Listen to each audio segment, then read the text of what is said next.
Welcome back to another edition of the Dr. James Show. I am Dr. James, and I'm thrilled that you can be here for what promises to be another compelling episode. I'm particularly excited about this episode because we're showing it during Autism Awareness Month. And many of you know I have two sons that are on the spectrum. And I believe today's show, I believe today's show is really going to warm your heart. Before we bring out our guests, Angela and Jake McFarland, let's take a look at a video clip that begins to tell this amazing, amazing story. Spinning records and sipping some coffee. That's the idea behind a pandemic-born business in Montgomery County. The Vinyl Closet record store is run by a couple and their son who has autism. His parents say working at the shop has helped him open up and gain confidence. Photojournalist Todd Haas takes us there. Hazelnut cream, we're half and half and 2 sugars. It's always like a little pleasant surprise for people that haven't been here before. People will come in for records and go, oh, you have coffee. There you go. Thank you so much. We've created this environment for Jacob to have a place to go every day and flourish. We started this coffee business during the pandemic. It was pretty awesome. We've been doing coffee and food. The food's good, the coffee is great. And 2 Domino sugars. It has completely changed who he is. Here you go. Grilled cheese with bacon, and what would you like? He's engaging now. I used that to measure the milk in there. Has casual conversations with people. Would you like some coffee? Jacob is truly one of our big success stories here at Norristown High School.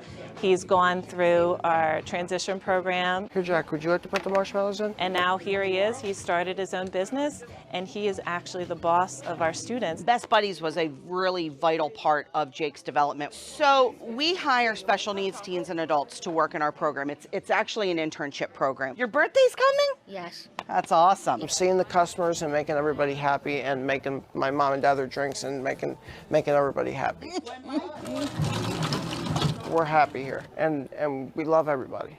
It's been great having this business, and I hope it grows more. I couldn't be more proud. Thank you. Love it. Just like the sticker said. Making everybody happy. He's doing that. Making everybody happy. Making everyone happy. Welcome to the show. Thank you so much. We have Angela McFarland, who is the founder and president at Coffee Closet with barista Jake. And we also have Jake McFarland, who is the co-founder at the Coffee Closet and the lead barista. Welcome to the Dr. James Show. Woo! Thank you for having us. Well, thank you for having us. Yeah, stay in the frame, bud. Thank you for having us, dear. What a sensational story. Before I dive in, because there's a lot to dive into, what's happening these days? How are you guys doing? What's up? We're doing great. We're doing good. We're making coffee, food. It's been going great. What happened during the pandemic, it was pretty hard on us. We weren't getting that much business, but it's gone pretty well this year as well. And we like it. And I'm starting to like it. There you go. I couldn't say it any better.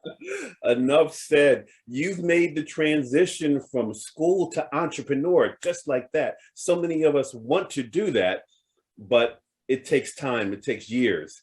What has helped Angela and Jake? What has helped with his transition from school to now being an entrepreneur?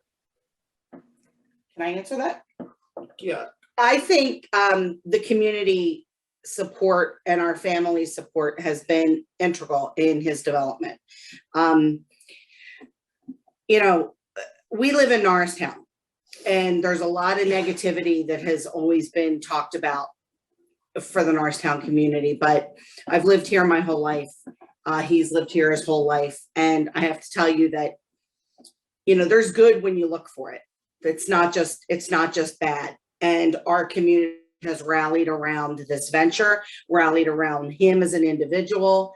Our school families, our actual, blood families, our friends, everybody has really been a big huge part of his transition. Baby, you have to look at the camera. So I really attribute it to them, and also him. He's a force. And when we found what his thing was, whew, there's no stopping him. I love it. I love it. Let's go back to the beginning. How did this amazing, compelling, sensational story get its roots? Take us through that evolution.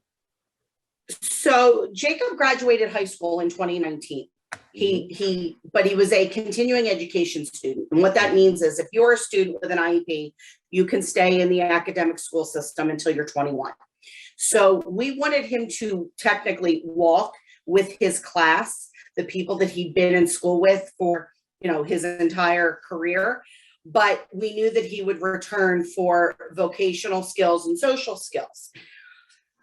However, what we didn't know in 2019 was that, less than 6 months or 7 months after graduation, we were going to be in a pandemic situation and in lockdown, and he wouldn't be able to go to work or have the social interaction that we had really been hoping for to help get him to that next phase. When a kid ages out of the academic program at 21, there's not a whole lot of options in terms of career, in terms of support or programs. They kind of get forgotten. I always joke that people are super supportive, and there's a lot of programs for early intervention and while you're in school, but once you become an adult with special needs, there's not a whole lot out there for you. That was always a big concern for my husband and I. What was life going to be like for him? So when we found ourselves faced with the inability of him going to school and going, doing his vocational work that he was doing, because he had 5 jobs as part of an ACES program. He was doing Meals on Wheels, Catholic Social Service Food Pantry. What else? Open Door. Open Door Ministry, Food Pantry. What else? I was doing the John James Audubon Center. Right. They would do like cleanup at the John James Audubon Center, like fall and spring cleanup. So he had a lot that he loved to do, and he loved working. He always talked about it. So I knew that it was not going to be a struggle if he could get a job for him to enjoy it. It was, what would he be able to do? So our record store was shut down during the pandemic because we weren't a non-essential business. So in an effort to keep ourselves relevant to our customer base, my husband and I started doing live sales online and, just kind of trying to figure out ways to stay top of mind for our customers. And one day in early May of 2020, it started to get nice out. And I said to my husband, why don't we just do like a little curbside coffee cart just to remind our customers that we're still here, and it'll give Jacob something to do, because we knew that he liked to make coffee. We did not know the extent that Jacob liked to make coffee. We did not know the depths of his knowledge. Then I started uncovering that he was watching YouTube tutorials on proper bean roasting and the water temperature and equipment. And he had this goal that he wanted this Cuisinart 14 cup grind and brew or something? Yeah. So I'm like, it just kind of took us by surprise. So on a whim, on a Wednesday, I posted on our social media that we were going to do this curbside coffee cart. We were going to have all of the pandemic precautions in place, masks and hand washing and social distancing. And by Friday, through Venmo, he had received a ton of donations for something he hadn't served 1 cup of coffee. Now, we did announce that the proceeds were going to go to charity. Sure. So we did that. It was a 2-hour window. I expected 8-10 people, mostly family, and our parking lot was packed. Wow. And he got super overwhelmed about 40 minutes in. He was tired, he was hot, he was overwhelmed. It was the first time he had really heavy social interaction in 3 months. Yeah. And it was something new for him. So he kept saying, I got to sit down. And I'm doing the whole parenting, talking through my teeth and going, people are here to see you, you know, do not embarrass me. They came here for you. So, you know, we finished that day out. I did not. No, you did not embarrass me. You're right. He said, So we don't get finished the that story day out, twisted. and Don't get it twisted. I did not embarrass Right. I you. know. Okay, trust me. This kid does nothing but keep me honest. If I embellish a little bit, he'll call me out on it, and he doesn't care who's around. So we got home that night, and I thought, well, you know, he melted down a little bit, so maybe that wasn't the best idea. He took a shower, he regrouped, and then he came to me. And do you remember what you said? No, I don't. He laid on the bed next to me, and he goes, Mom, that was a lot of fun. Can we do that again? That's good. So I said, sure, let's pick another charity and let's do it again in 2 weeks. So we picked another charity, posted it again, and the outpouring was double what it was the first time. And then I've had a blog about raising him and sort of the lighter side, like the funny stories. Sure. There's enough out there about how difficult it is. I always wanted parents to understand that it's not the end of the world to have a kid on the spectrum if you tap into what they're good at, and he can teach you so much. So I always shared the funny and the frustrating stories, the crap that he would pull that I'm like, can anybody else relate to this? And I started, I started getting comments from all over of people saying, I love seeing what Jake's doing.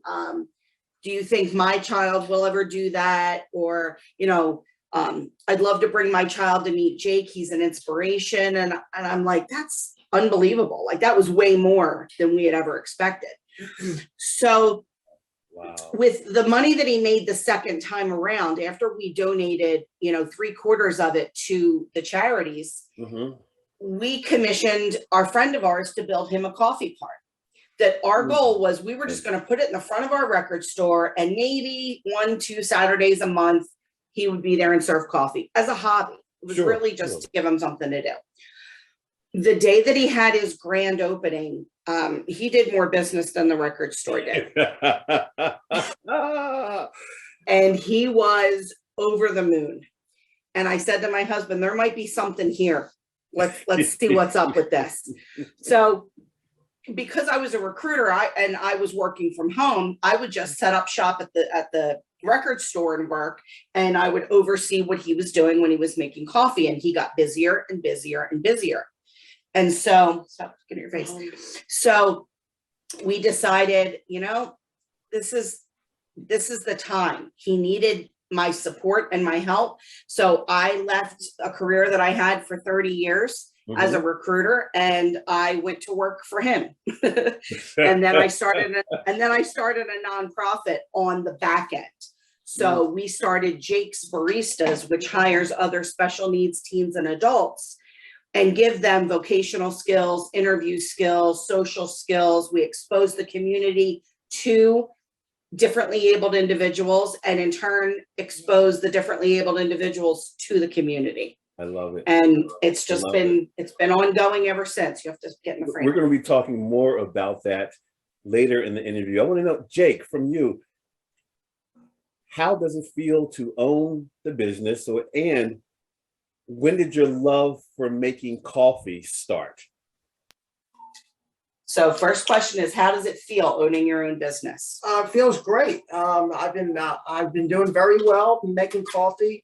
I did coffee. I only did coffee back then. Then I started doing food, and then we started having an own cafe where Mr. Dallas started having us doing food. It was incredible. Mr. Dallas is my husband's best friend, and he's a chef, and he was integral in getting the program set up and setting up our kitchen and teaching us what to do, because, you know, yeah, I'm an Italian mom, but I never cooked professionally. Sure. I just make the family recipes in this little cafe. So we're going to put a picture up. I want you to tell us what's happening during this picture. What does it mean to you? Let's put it up there. I believe Jake is holding a sign. Please be kind, be patient with our barista. Each one of us is working very hard to learn, grow, and succeed. Regardless of your mood, we only accept love to our associates. Capiche? Tell us about that sign. That sign actually came as the result of a customer who I can only assume didn't know our backstory, didn't understand that the associates that are working for us are special needs. And the customer was frustrated at the barista because they put the wrong amount of French vanilla creamer in their coffee. The particular barista that this affected is severely anxious, and it set her back. She walked away. She was trembling. She asked if she should call her mom to go home. And I got really upset by that, because you don't treat anybody like that ever, but you certainly don't act like that because somebody put too much creamer in your coffee. Yeah. And I, as much as I want the community's business, I'm not going to tolerate the associates being mistreated in any way.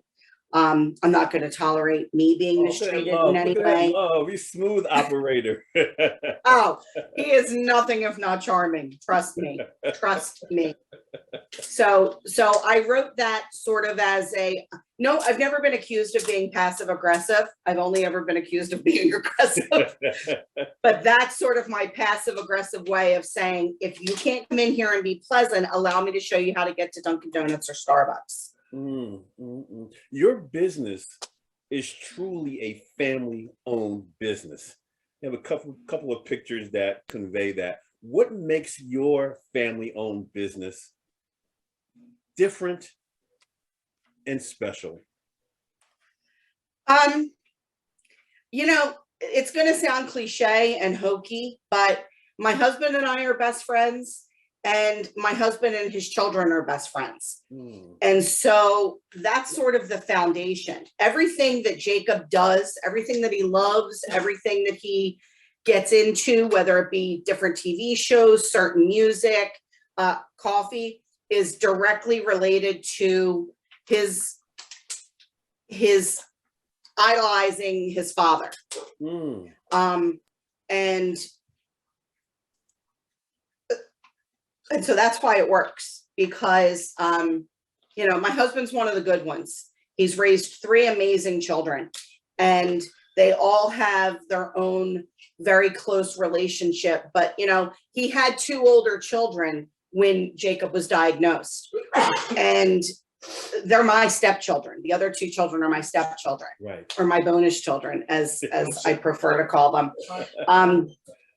But for me, when Jacob was diagnosed, I thought, well, there must be something wrong with me then, because my husband has 2 other children that are not special needs. So it must be my fault. And I went through this whole psychological downward spiral, and my husband was like, that's not how it is, and he really had to kind of, as a man, right? As a man with a son, he had to realize that he had to reach Jacob in different ways. Sure. He wasn't going to just go out and have a football catch with them like he did with our older son, Christopher, or, he wasn't going to do some of the things that he did with our daughter, Teresa. He had to find a different way to reach them. And that was always through watching different TV shows. I mean, my husband is incredibly nostalgic. If the fact that we own a record store didn't give that away, okay. If that didn't give it away, the fact that like all of his favorite shows are on like Me TV and Antenna TV and all from his own youth. And now that's what Jacob watches. I mean, what are some of your favorite shows? Sanford and Son, Good Times. Sanford and Son. Sanford and Son. Sanford and Son is his favorite show. Different Strokes, Good Times, All in the Family. And that's all because it's the big one. It's a big one, Elizabeth. No, that's Russ. Oh, that's Russ. I'm sorry. But who's he imitating? Fred, right. So he, he gets all of that from his relationship with his dad. Oh, and what's happening. So when we tie that all hey. Hey. The Jeffersons, what else? All the Family. Happy Days. Yeah. Dennis the Menace. Oh yeah, he's always old school. Yeah. Dennis the Menace. He came in, but he came upon Dennis the Menace on his own when he was little. He actually was Mr. Wilson one year for Halloween. Just very organically he came to that. Right? Yeah. There's a question in the chat room that says, I guess it's directed towards you, Angela. What advice would you give parents who are raising a child on the spectrum? Your story is incredible. So what advice? All parents who have this opportunity, privilege, have different stories. My story is probably different from yours, but what advice would you lend, would you give? It's actually pretty simple, and it's the same advice that I've given time and time again, and that's you have to meet your kids where they are, not where you expected them to be, and then you grow together. You have to shelf any of your preconceived notions or any ideas of what your kid's life was supposed to be like, and you have to forge a life together. It's definitely a different path. It is not going to be easy, but it's also not the end of the world. A very humbling experience happened the day we suspected that there was something askew with Jacob from the time that he was 6 weeks old. I read that where I believe you said you thought there was something not typical about Jacob, and couldn't put my finger on it, but I've been around enough children in my whole life, and I'm the oldest of all of my cousins on both sides of my family. Well, one of the oldest on both sides. So all of my younger cousins, and because I'm from an Italian, Irish, Catholic family, and there's a lot of us. So I was always babysitting or spending time with my younger cousins, and I'm an only child, so I didn't have siblings, but these other cousins are like siblings to me. So, and I watched, their development, and I saw things that they did, and I'm like, Jake's not doing certain things. And, there is truth in mother's intuition. There just is. And I'm sure there's father's intuition too, but I can only speak about mother's intuition. Absolutely. And so I fought vigorously for him to get services. And I had a very humbling moment when we finally got the official diagnosis that he had PDD-NOS, which stands for pervasive developmental disorder, not otherwise specified. I knew it in the back of my head, but when you hear those words, it does crush your soul a little bit. It's paralyzing. But it's paralyzing. Emotionally, it was physically debilitating. I couldn't figure out how to put my left foot in front of my right foot to make it back to my car. But we were at DuPont Hospital when I got the diagnosis from the developmental pediatrician team that we were seeing. And as we were walking out of the hospital, a family who had a child with a terminal illness was walking in. No. And I looked at them, and I looked at Jake, and I looked at them again, and I said, it is not the end of the world. My child, autism is not fatal. So I cannot allow it to end my life, his life. We have to forge a path and figure something else out. All it is, and I don't mean to diminish it. Sure. Because it is a big thing, but it's also about mindset. We never allowed Jacob's diagnosis to hold him back. We never allowed Jacob's diagnosis to give him a pass at anything. We held him to the same expectations and standards that we did our other two children. And I think that was also very important. But when you think about what a parent who has a child with a terminal illness or rare genetic disease, that's a different set of circumstances. Sure. And I thank God every day that if my child has to have something, that it's autism.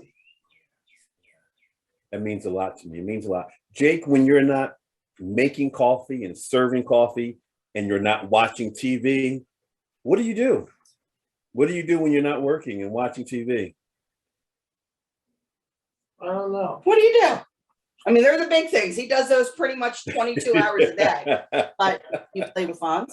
Yeah, I play with Fonzie. Fonzie's his dog. Okay. What else? I make coffee for myself. He does make coffee for himself. That's the special coffee. And based on what I've seen, you like your coffee black, no sugar. Right? Yeah. But sometimes cream. Yeah. He mixes it up sometimes with cream, never any sugar. He's sweet enough.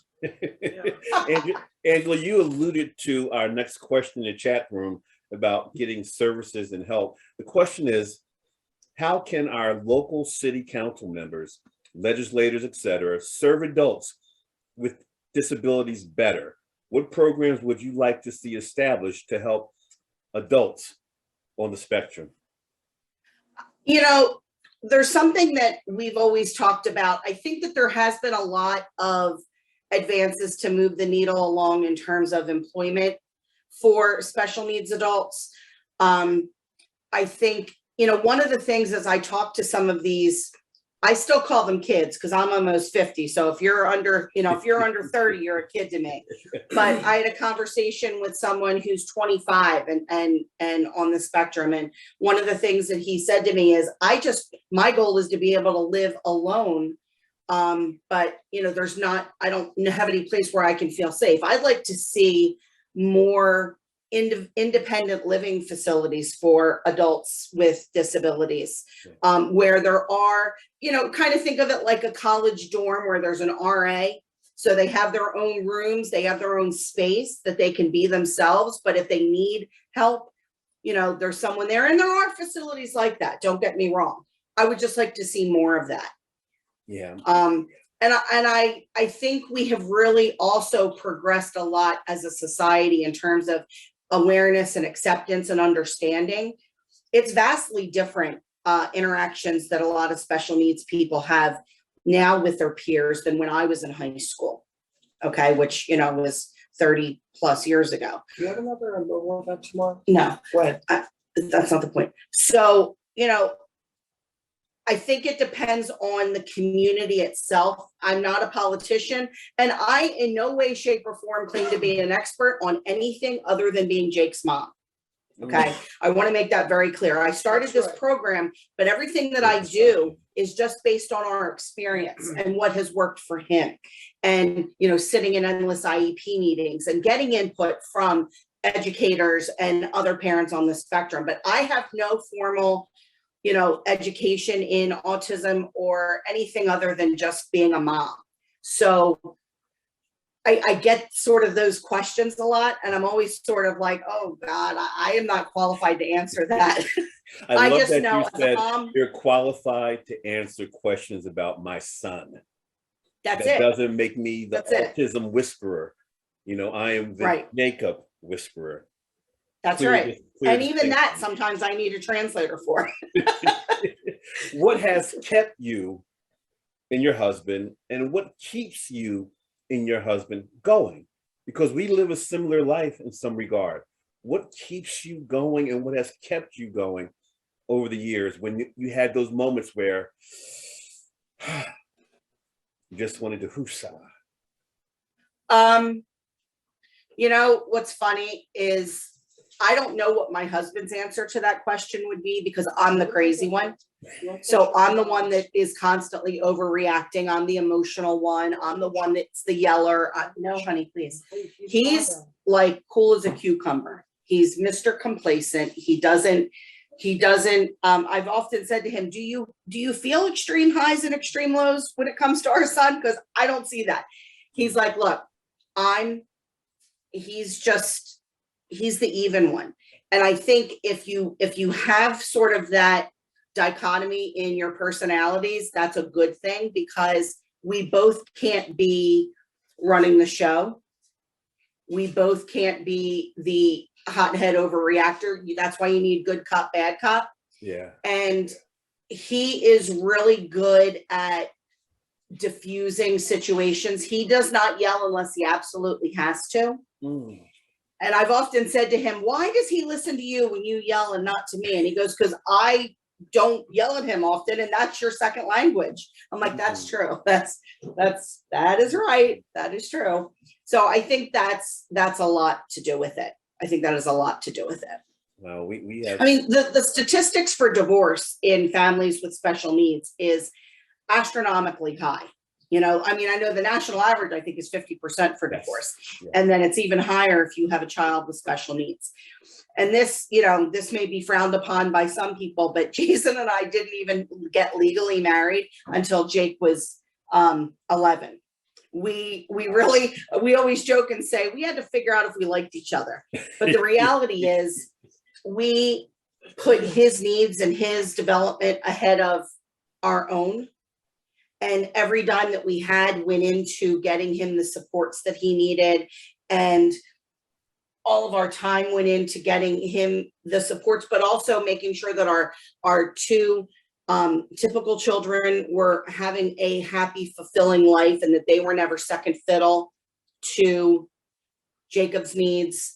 So, you know, we really had a strong foundation before we finally said, yes, I do. And then we just kind of grew even closer after that. This is an amazing story, amazing. And I mean, he drives me nuts. I'm not putting a halo on the man. I lived this too. I know. And he certainly would not put one on me. He certainly would not put one on me. But at the end of the day, our common goal has always been that our kids are good people, that they're happy, that they're healthy, and that they're contributing members of society. And our daughter is almost 31 and she's a teacher. And our other son is almost 26 and he actually is following in my old footsteps of being a recruiter.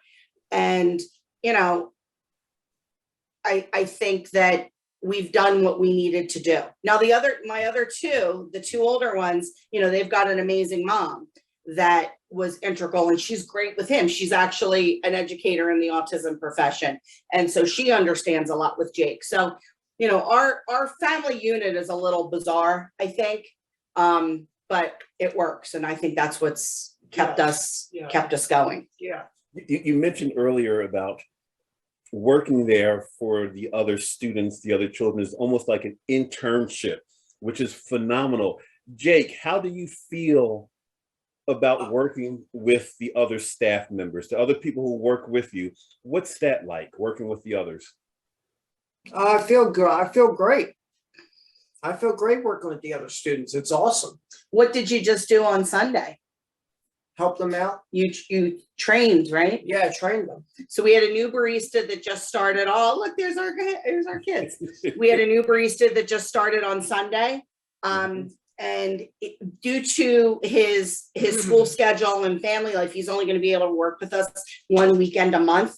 But Jacob, it was really a tearjerker moment for me. And, you know, yes, I'm a mom and I'm sappy, so I cry a lot. But Jacob just kind of took the bull by the horns. He introduced himself to Braden. He gave Braden a tour. Baden, sorry. Thank you. I called the kid by the wrong name and he corrected me. Almost. He gave him a tour. He showed him where everything was. And for me, I think one of the most meaningful things that I observed, because I try to pull myself out. I let him do as much as he can do. And I was sitting at one of the tables in the cafe and I heard them having a reciprocal conversation, asking quality, getting to know you questions of each other, pausing and waiting for a response. And that's something that he never, ever did before. Yeah. And it may sound like to a casual viewer, somebody may say, well, what's the big deal? He's 21. Of course he's asking getting to know you questions. Now, Jacob would have conversations, but they were always one-sided. It was always only what he wanted to talk about, and it was often scripted. It would be him reciting. He would be talking, but it may just be him reciting things he heard on TV or in a commercial. These were genuine, organic questions that he came to on his own, asked of his associate, allowed the associate to answer, and then responded in kind. And I texted my husband and said, I am trying not to sob sitting here watching this, because at the end of the day, if somebody came to me on Monday and said, all right, well, we're shutting this whole thing down, you got to go back to work, he's got to find something else to do. After what I experienced the day before, I'm good, because he has exceeded every one of my expectations. I love it. I love it. Jake, to start setting new expectations. Jake, how does it feel being the boss? I mean, you're a 21-year-old great. boss. It feels great being a boss, like my father. It feels bad. Like your father. I love you, Mom. I love you, Mom. Yeah, I love you, Mom. I love you too. I'm saying it's so great being the boss. It's great doing a coffee business. That's right. It's okay that you are the boss like your father. We both know that I'm the real boss behind both businesses. Of course, It's fine. we all know that. We're going to show you another video right now that it continues the story about Angela and Jake and the coffee closet. Let's take a look. Because I love making coffee. That's my motto. Good morning. How would you like your coffee? Hot or iced? Cream and sugar? Or would you guys like any food? And if they say no thank you, they said they already had 2 cups, they just go over to the record part.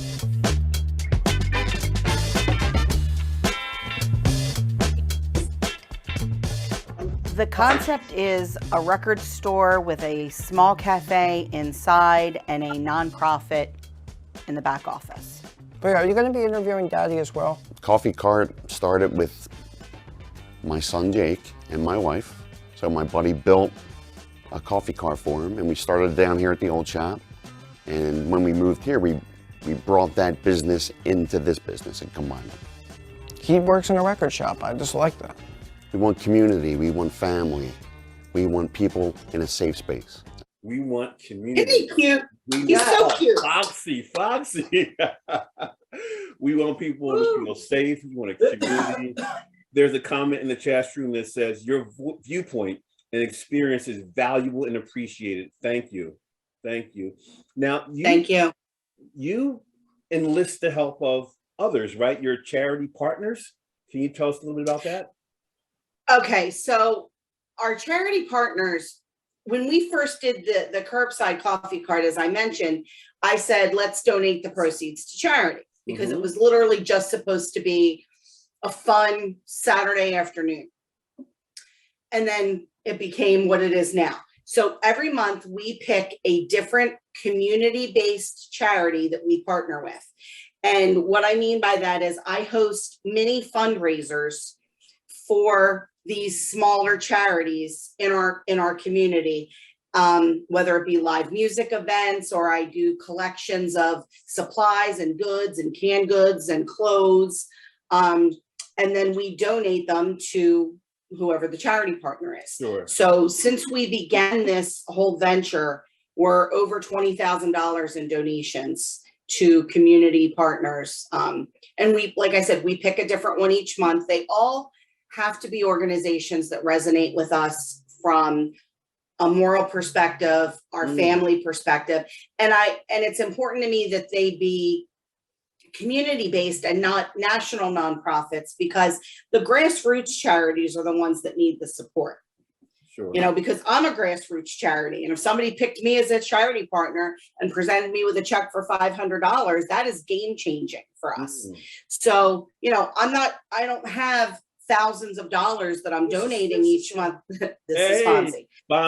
Hey. Fonzie. I don't have thousands of dollars that I'm able to donate to these charities, but the little bit that we have, whether it be that I'm raising awareness for the organization, I'm sharing their story. You know, we just had for March, our charity partner was the Laurel House, which is a domestic abuse shelter in Norristown. And we raised over $2,000 for them, plus $600 worth of gift cards, and 2 huge crates filled with supplies off of their wish list. So, you know, and it's just, the reason we do that is because it's important to me and to my husband that our kids understand philanthropy and giving back and never forgetting where you came from. But I think that's also just a positive thing to model for the associates that are in the program. And so that's who our charity partners are. I believe our next clip reinforces the sentiment you just shared. Let's take a look. Good morning, everybody. Say good morning, Jake. Good morning. Say good morning, Hannah. Good morning. That's barista Hannah. That's barista Jake. This is our first live of the new year, I think. I don't think I went live at all last week. So, hi, Sharon Hale. That is barista Hope's mommy. So a couple things I wanted to go over. Tonight, we are back with our After Dark series events. Dinah, the band, is kicking off the 2022 fundraiser series, and our charity partner for January is Rotation Gives. So Rotation Gives is an organization that is the philanthropic arm of Rotation Records located in Norristown. It's a recording studio. They do live musical events. They do sound for a lot of different productions. They're an unbelievable organization, and the people that own it really wanted to give back to this immediate community. Very similar concept and structure to what we do in terms of helping out our immediate community. So we partnered with them for this month, and they are our charity partner. They've donated to the hurricane victims in Norristown, the homeless population. They do a ton of great work. So definitely look up rotationgives.org and you'll have an understanding of what they do. So our event tonight is going to, a portion of our event, the proceeds is going to benefit them. If someone wants to become a charity partner or learn more about this amazing story, where can they go to get more information, or what can they do? They can go onto our website, which full disclosure, I build it myself and I am not a web person. It's horrible. No, it's not. No, so if anybody wants to build me a new website and donate it, I'm all for it. But it's jakesbaristas.com, and that gives you a couple different avenues and different stories. My email address is on there. You can always reach out to us through email at baristajake2020@comcast.net. And if you are affiliated with a charity that you think may resonate with us, let us know. I am looking for charity partners for the back end of this year. I have them assigned out through July. So for August through November, I have openings. December is always local food pantries and toy drives for the kids in our community to make sure that they have the kind of holiday that they deserve. But I'm looking for August, September, October, and November. So definitely, I try to keep it local to the greater Montgomery County area because that's where we are. Mm-hmm. But for, if it's a compelling story and it's something that I feel aligned with, we could certainly make concessions.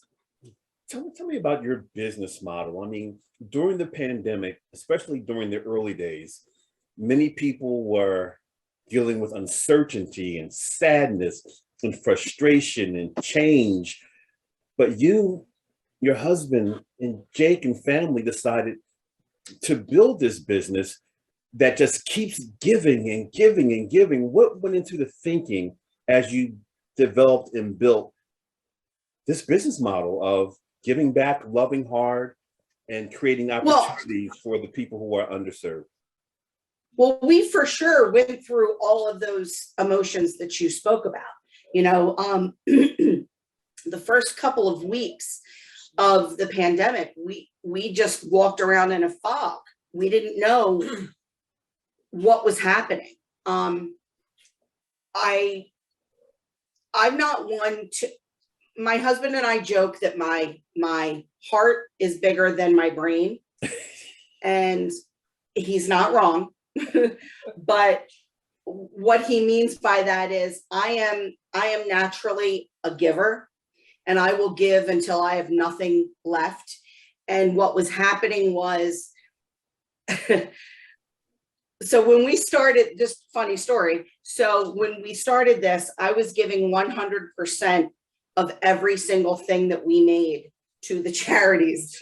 And then my board and my accountant and my husband were like, okay, so you haven't been paid in 2 years and you're paying for all of your supplies out of pocket, and you're going to end up bankrupt in a year if you keep this up.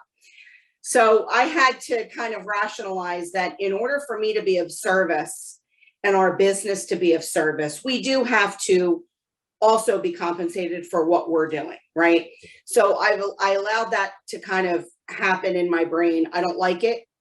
I don't like it because I feel like if I'm out, my time, I'm starting to realize that my time is also of value. So what we did was we really just kind of wanted to help people initially, and see where it went. And we're figuring things out as we go. I mean, I don't have a degree in anything but life.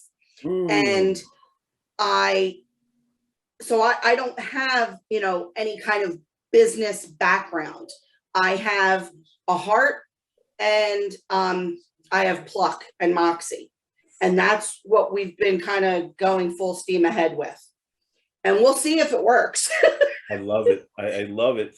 I found 2 quotes on the business's Facebook page that I believe helps reinforce everything you just said about moxie and never giving up and big heart.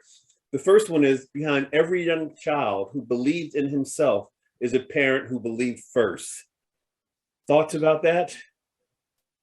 I mean, that's the cornerstone of everything. Like I said, my husband and I approached everything with Jake in, we'll give him the opportunity and we'll see what he can do with it.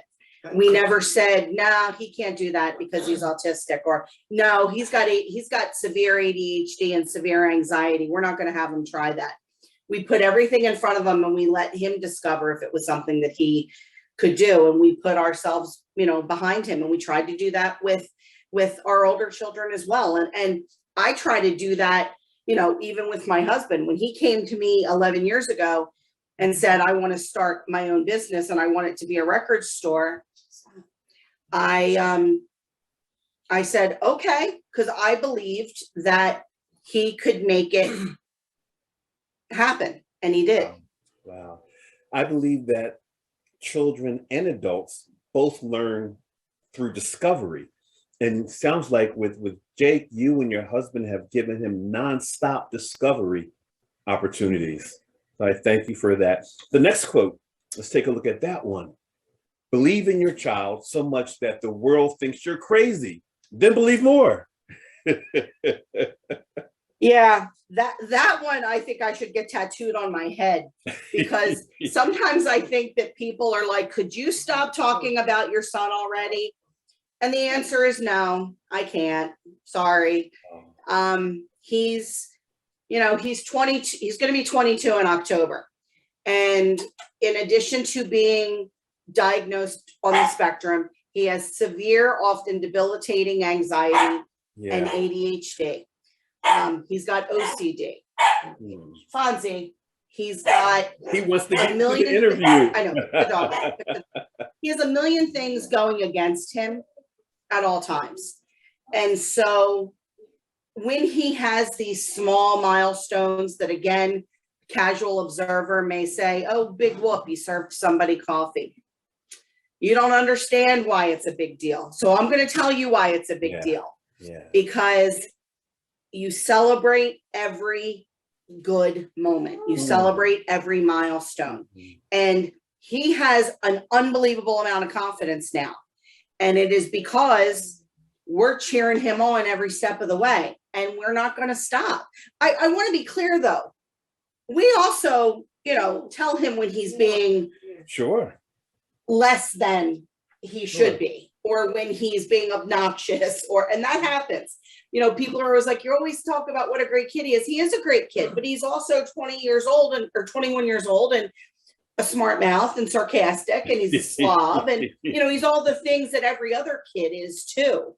So look, and he's clearly bored. He's just getting up, walking around now. It's what 21-year-olds do, right? Right. Jake, that's right. Something tells me that you're an Eagles fan, maybe the 76ers fan, a Phillies fan. What's your favorite team here in Philadelphia? Any team. He is a sports fan by default. That's not his go-to. Ironically, he's been asked by our community Little League to be the person that throws out the first pitch at the opening day for Little League in a couple weeks. But he played t-ball one season And he spent more time picking daffodils in the outfield and talking to his coach and calling to me and his dad and reading all the sponsor signs than he did actually playing. So sports isn't really his thing, but his father and his brother are tremendous sports fans. So again, by default, so is he. We'll take you back to this business model. You guys have a wonderful mission statement. I want to show everyone the mission statement. And if you can tell us what went into this mission statement. It says, Jake's Baristas aims to help teens and adults with special needs gain work and interview experience, social skills, and resume building through employment, education, entrepreneurship, and grassroots philanthropy. We plan to eliminate common barriers to success that typically affect those with special needs. With these fundamental and foundational pillars, the individuals we serve will see increased opportunity in meaningful jobs and workplace experience. We are focused on the aspirations of people and communities we serve as we fulfill Jake's Baristas' primary mission through our core values: compassion, transparency, and generosity. What went into that? I'm very proud of that mission statement because I think it really does truly paint the picture of what we are. And if you notice, nowhere in there does it say anything about perfection. Because every day, whether it be me, my husband, him, any of our baristas, our associates on the record store side, everybody has challenges. So it's about giving people grace, giving them the tools to help them be successful, and really just kind of lighting the way. It's about opportunity.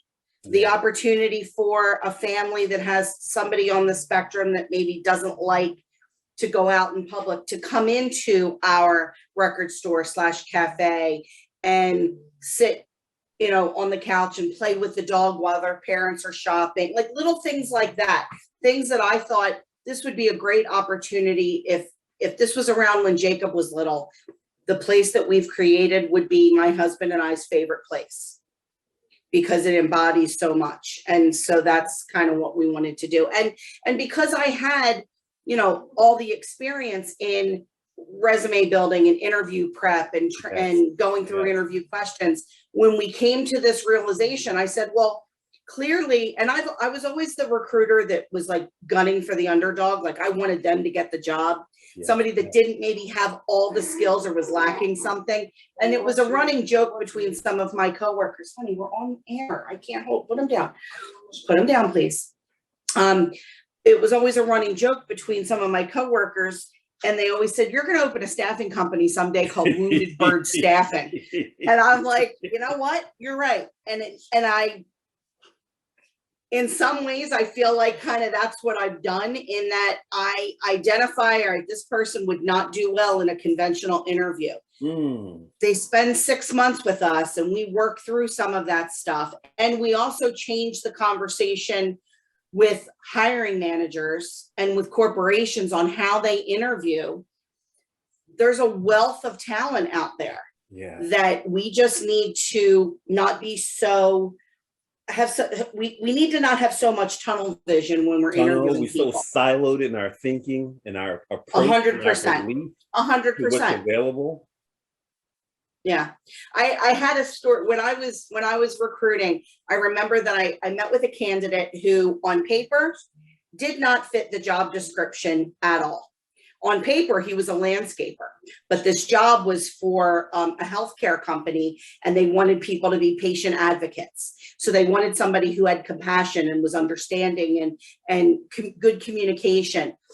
This person was a landscaper who also was a muscle therapist at one point. And I was able to somehow draw that line to this job description. You do a great job of association thinking and association behaviors where you take two things that are uncommon and bring them together to make one.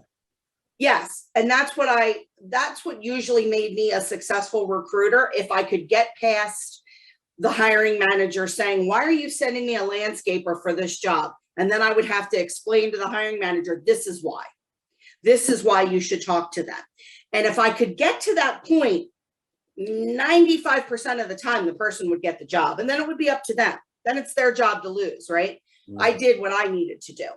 But I genuinely feel like anybody can do anything with the proper guidance and time frame being allowed. If somebody needs extra time to do something, then that's what they need to do. So, you know, there's some jobs that you can't do that with, and I do understand that. But there's some that I think if the hiring practices were relaxed a little bit more, and that's one of my, you know, 2023 and beyond initiatives, is to maybe get out in front of hiring managers and talk to them about changing the practice. You know, I'm not quite there yet. We're going to get you to our boot camp and get you ready to go out there and do that, because that's what we do. Okay. We're fired up to change lives. Looks like Jake, Jake wants to grow a beard back there. He's rubbing his face a little bit. Jake's like a young Homer Simpson. If my cousin cuts and shaves him today, he's going to look like that again tomorrow. Well, based on what I've learned about you and the business, you do mobile events. You have a mobile coffee cart. You do events at the Vinyl Closet. You guys do a lot more than just sell coffee. And I think this final video really moved me, and it summarizes the love that we see. Oh, we just got it. Let's take a look. We work to employ special needs teens and adults within our community. We have a philanthropic component to everything that we do, in that we select a local charity partner each month that we do individual fundraisers for.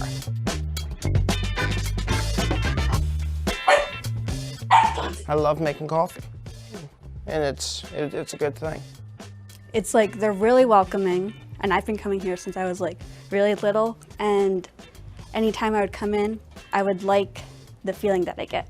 It's kind of like a happy feeling. Well, I usually drink it black, but I have cream. I just have cream. I don't do sugar or anything. This space is so important for people who are ADHD, on the spectrum. It's a safe spot for them. There's other places they can't go. They're afraid to go to. But here, everybody here understands that side of it. I've learned a lot working here. I've learned how to like talk to people and not be afraid to do things, which is really good. It is great to see a family working together. Family is very important to us, and I love that my child is now part of this family. Get all teared up. Get all teared up. More people need to know about this. This is amazing. Amen. Amazing. Amen. And we're going to help via the show, but we're going to get the word out even more. I want to clarify, we do mobile events. Right now, we do them in the most, and I hate to overuse the word, but it's true, kind of grassroots, Sanford and Son kind of way, where I pack everything into our 2007 Camry and Jake has no room to move.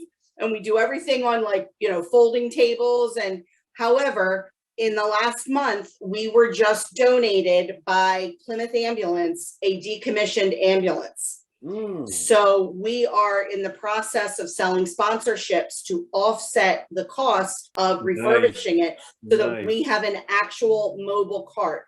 And I'm already booked for 7 events this summer. I love it. So we're really excited about that. Yeah. Love it. Sponsorship packages. Yeah, we want to make you guys the big story on Action News every day. And I hear Jake loves Jim Gardner and Action News. Loves Jim Gardner. Loves him. He has a thing for a lot of the newscasters. He actually he makes me listen to KYW in the car every day. News Radio 1060. Oh yeah. And his favorite newscaster on there is Ian Bush, and he's the newscaster in the morning. And I sent a message to Ian, and Ian came in the shop and spent 2 hours with Jake a couple of weeks ago, and it just made Jake's life. But then as happy as he was to see Ian, he goes, "Do you think you can get Jim Gardner to come here?" To Ian, he said this. I was like, oh my gosh. He's a straight shooter. Yeah, he is. So hopefully when Jim finally, officially retires and he's done even the 6 o'clock news, maybe he'll stop by for a cup of coffee on the house. We'll see. I believe he will. I believe he will. There's one more question I want to get to. We spoke a little bit about it earlier, but just as a reflection going back, the question is, as a parent who raised a child on the spectrum, what did you need to do to stay strong, stay healthy, mentally and physically, and not get overwhelmed by everything that was going on? What did you do for I haven't figured that out yet. Yeah. If I'm being honest, I haven't figured that out yet. I have a core group of friends that have really been my solitude. I also have been very, very blessed that for the majority of Jacob's life, my parents were my caregivers for him. So they always allowed me time away. So I was able to go away for the weekend with my husband or go out to dinner with friends and not have to worry about him. And, you know, my father passed in 2011 and my mother lives with us. So she has, or no, so she really has been, she's an extension of our parenting. You know, when my husband and I go out, and we have a very active social life, particularly now that he's older. Sure. And he's 21, he tends to come out with us to different restaurants and bars to see bands that we want to play at the shop. And Nice. and he loves music, so that all works out really well. Nice. Yeah, we have these amazing after dark events. So, you know, we're sometimes there when we have these after dark events, we're often working until, you know, 14, 15-hour days. We're there sometimes from 9 in the morning until midnight or 1 or later. So but that's all part of it.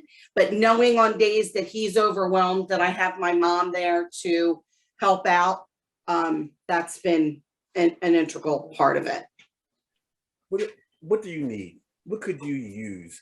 I believe that it's better to have an opportunity and not be prepared than to have, it's better to have an opportunity and not be prepared than not be prepared and have an opportunity. So what could you guys use right now?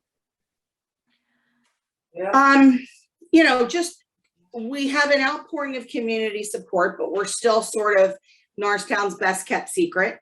And that's on both sides. You know, we are our own little entity within the record store, but as a whole, our business is always could use more support, right?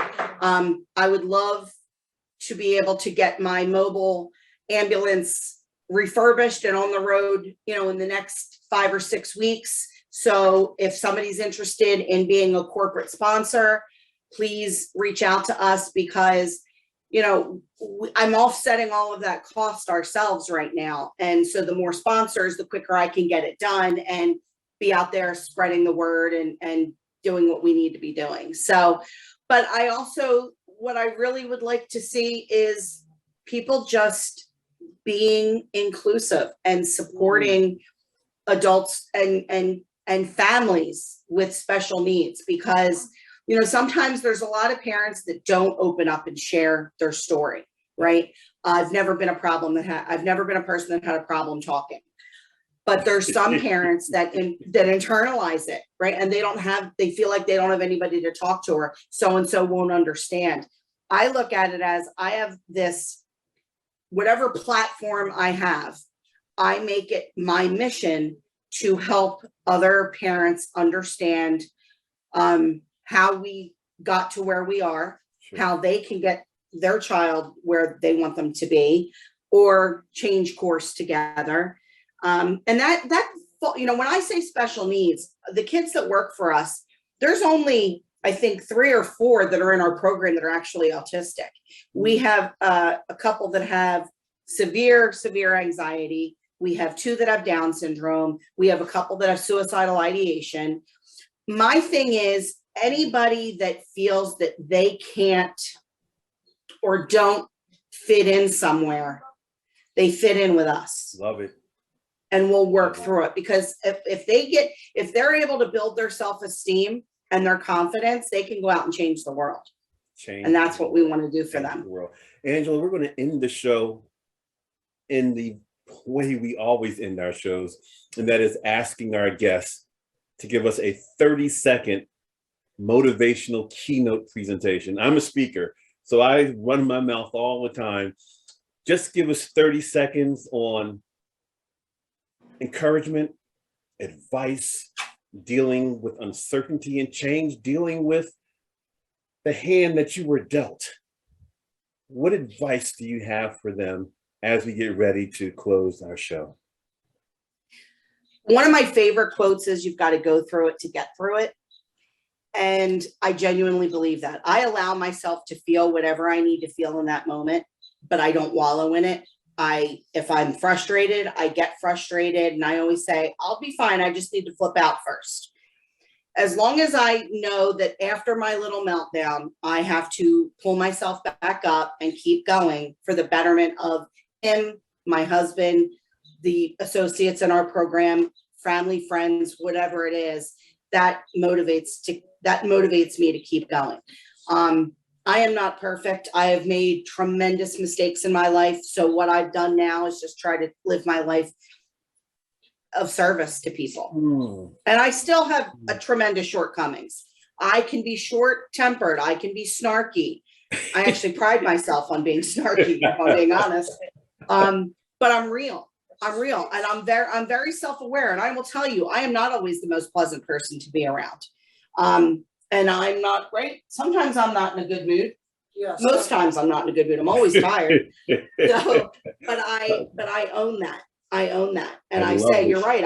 I'm obnoxious today. I think you just have to be self-aware, own your shortcomings, and just keep trying to do better and change the world. Selflessness. I heard accountability. I heard courage and conviction. You just gave us a lot. Thank you so much. My thing is, if you tell me I can't do something, I'm going to do it. You tell me no, that means I love a challenge. I love a challenge. Jake, it was so nice meeting you. Thank you for coming on the Dr. James Show. Thank you very much. And what's our tagline? Changing the world.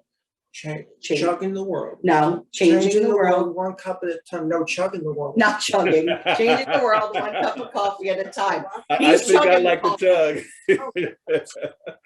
For those of you who tuned in today, thank you again for coming out to see another edition of the Dr. James Show.